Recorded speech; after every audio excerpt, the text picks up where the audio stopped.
Venkaiah Naidu, Vice President and Chairman of the Rajya Sabha, in fact, reportedly cried in the Rajya Sabha. The House, remember, has been adjourned for 1 hour, and this, of course, is the latest information that is coming in from the House. I rise in deep anguish to place on record the way this August House is being subjected to sacrilege, and that too propelled by a sense of competition among some sections of the House since the commencement of this monsoon session. Everything said or done, violating, hurting or destroying this sacredness of any place amounts to an act of sacrilege. We are a land of temples, churches, mosques and gurudwaras. These are holy places with demarcated sacred areas which are known as sanctum sanctorum. The Parliament, the apex legislature of our country, is regarded as the temple of democracy.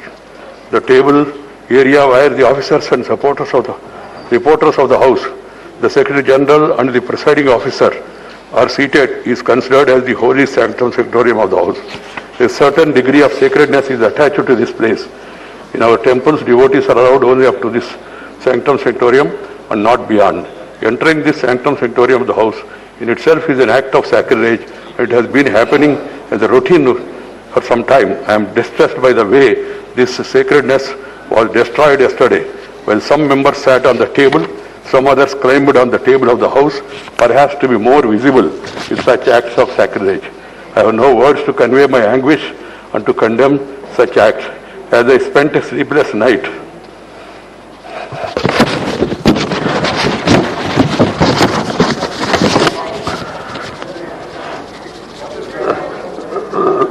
last night, I struggled to find out the provocation or reason for forcing this August House to hit such a low yesterday. A discussion on agriculture problems and solutions was listed. There can be difference of opinion and there can be a specific demand from anybody. They could have discussed it in the House, protested and voted against this thing. And you have got every right, members have got every right to demand for it, withdrawal also. But it is for the government to act. You can't force the government to do this or not to do this. Different kinds are admitted by chair. Language used by the list of business is drafted in such a way that it is acceptable to all sections of the House without denting the thrust of the issue to be discussed. It happened yesterday too, and the chair has been doing it for a year.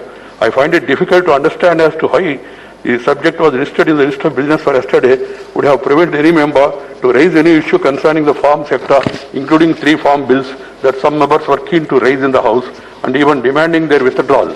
Yesterday was a golden opportunity for the concerned members to have gone on record with their positions on all issues relating to the right of the farmers. But it was not to the,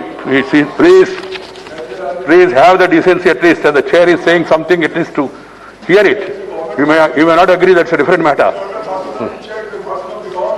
The positions on all issues to the right of farmers, but it was not to be, as the sole intention seems to be, not to allow the House to function. Sir, 35 bills have been passed. Right at the start of the proceedings of the House yesterday, I have cautioned them not to take up the listed discussion on farm sector. And then, what is worrisome, some members of the House have fought the sad moments of sacrilege in the House yesterday and posted it on the social media.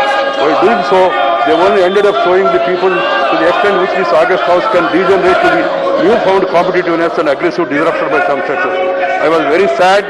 I am deeply anguished, and also the nation also is anguished.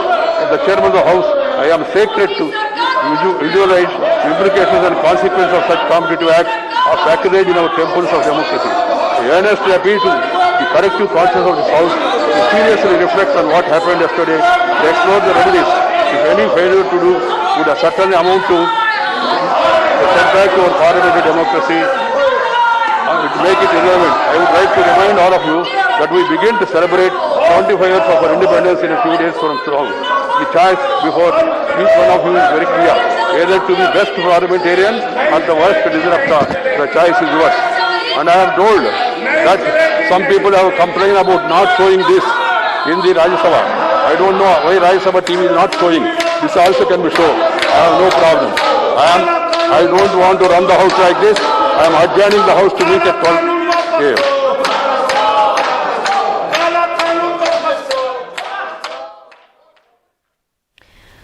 All right, so that of course is the latest development that we're tracking from the Rajya Sabha. Rajya Sabha Chairman, Vice President of India, Venkaiah Naidu gets emotional in the House. He broke down while he was addressing the House members. He says he's deeply distressed that members stood on the table. Some members have violated the sanctity of the House, and he's also said that entering the sanctum sanctorium of the House amounts to sacrilege.